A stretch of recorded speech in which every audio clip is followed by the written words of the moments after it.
since 2013, this is really old data, but already iTunes has sold 25 billion songs. I mean, hundreds of millions of songs. The world is crying out for music.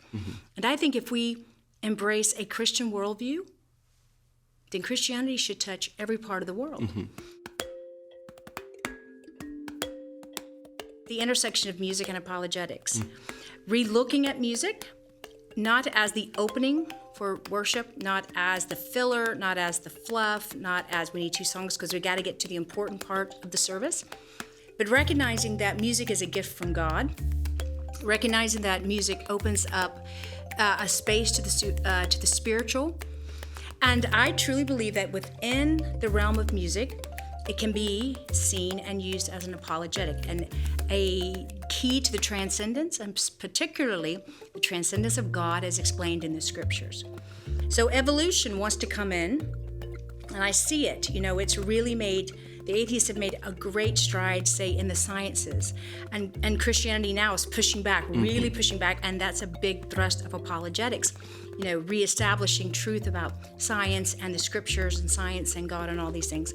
But I see it also happening in the arts. When I look in scholarly magazines, they are wanting to anchor music into an adaptation out of evolution. But if you try to use an adaptation as a reason for something, it actually never tells you what the origin is or why it exists.